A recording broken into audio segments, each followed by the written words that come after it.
para perwira senior TNI Angkatan Darat mengadakan pertemuan untuk membahas masalah politik hubungan mereka, yaitu dengan cara seminar. Nah, di seminar itu terdapat dua kubu. Yang pertama adalah koalisi Soekarno, yang kedua yaitu adalah kubu PKI beserta pendukungnya. Nah, para TNI Angkatan Darat juga terbagi menjadi dua kelompok. Yang pertama yaitu kelompok Nasution, yang kedua yaitu kelompok Yani.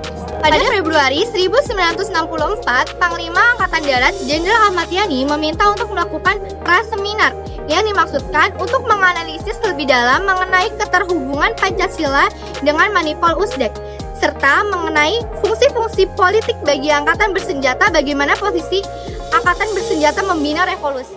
Pasca peristiwa G30 SPKI terjadi pemberantasan besar-besaran terhadap anggota dan simpatisan PKI yang berujung pada pembantaian dan penahanan massal.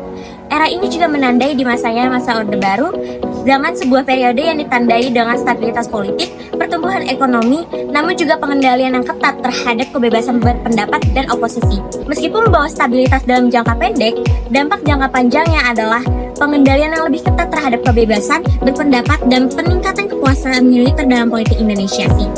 Meskipun membawa stabilitas dalam jangka pendek, dampak jangka panjangnya adalah pengendalian yang lebih ketat terhadap kebebasan berpendapat dan peningkatan kekuasaan militer dalam politik Indonesia. Peristiwa ini adalah salah satu titik balik yang sangat penting dalam sejarah Indonesia yang mempengaruhi kebijakan politik dan sosial hingga bertahun-tahun setelahnya. Peristiwa G30 SPKI terjadi unjuk rasa para pemuda anti komunis hingga membakar markas besar PKI di Jakarta pada tanggal 8 Oktober 1965. Pada akhir Oktober 1965, para mahasiswa anti komunis membentuk KAMI atau Kesatuan Aksi Mahasiswa Indonesia.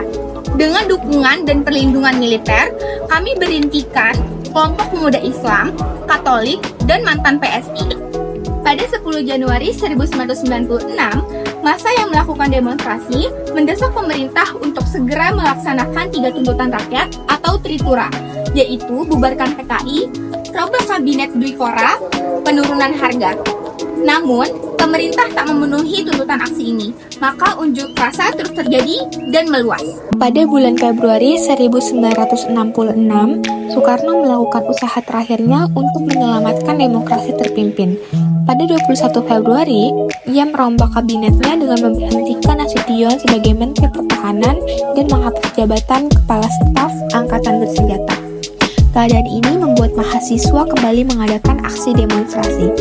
Pada 24 Februari 1966, mahasiswa memboikot pelantikan menteri-menteri baru. Dalam aksi demonstrasi ini, seorang mahasiswa bernama Arif Rahman Hakim tewas. Pada 25 Februari 1966, KAMI dibubarkan.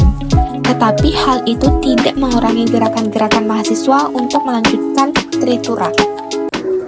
Pada 11 Maret 1966, dalam situasi tegang di Jakarta, Presiden Soekarno menandatangani Surat Perintah 11 Maret atau disebut dengan Super Semar, yang memberikan mandat kepada Letjen Soeharto untuk menjaga keamanan dan stabilitas negara. Pasca peristiwa G30 SPKI, Soekarno terpaksa meninggalkan sidang kabinet dan menyerahkan surat tersebut di Istana Bogor. Super Semar berisi instruksi untuk mengambil tindakan demi keamanan, berkoordinasi dengan Panglima Angkatan lain, dan melaporkan perkembangan situasi. Tindakan Soekarno setelahnya termasuk membubarkan PKI, menandai awal pemerintahan Orde Baru. Selanjutnya ada transisi politik dari Soekarno ke Soeharto dalam 4 poin. Yang pertama ada proses desoekarnoisasi, penghapusan atau penggantian nama, tempat, dan bangunan yang terkait dengan Soekarno. Contohnya adalah gelanggang olahraga atau Gelora Bung Karno di Senayan diganti menjadi Gelora Senayan. Dan yang kedua, rumah Presiden Soekarno di Jalan Gatot Subroto dijadikan Museum ABRI, kemudian diberi nama Satria Mandala. Yang kedua, ada perubahan politik. Soekarno tidak melarang PNI tetapi membersihkannya. Ideologi Soekarno tidak lagi menjadi ideologi negara, digantikan menjadi Pancasila. Dan Soekarno diberi kekuasaan untuk menentukan apakah Soeharto harus dibawa ke pengadilan. Dan yang ketiga, ada nasib Soekarno. Soekarno dipenjarakan di Istana Bogor dan kesehatan Soekarno memburuk dengan cepat. Selanjutnya Soekarno meninggal pada 21 Juni pada tahun 1970 yang dimakamkan di Blitar. Dan yang terakhir ada kekuasaan Soeharto. Soeharto menguasai politik Indonesia secara penuh dan menjadi presiden Indonesia setelah Soeharto. Peristiwa G30 SPKI pada 30 September 1965 menandai krisis politik dan ekonomi di Indonesia, di mana 6 jenderal dibunuh, memicu penumpasan PKI oleh militer yang dipimpin Jenderal Soeharto. Supersemar dikeluarkan pada 11 Maret 1966 memberikan Soeharto kekuasaan untuk mengatasi situasi darurat yang berujung pada penggulingan Soekarno dan transisi ke Orde Baru.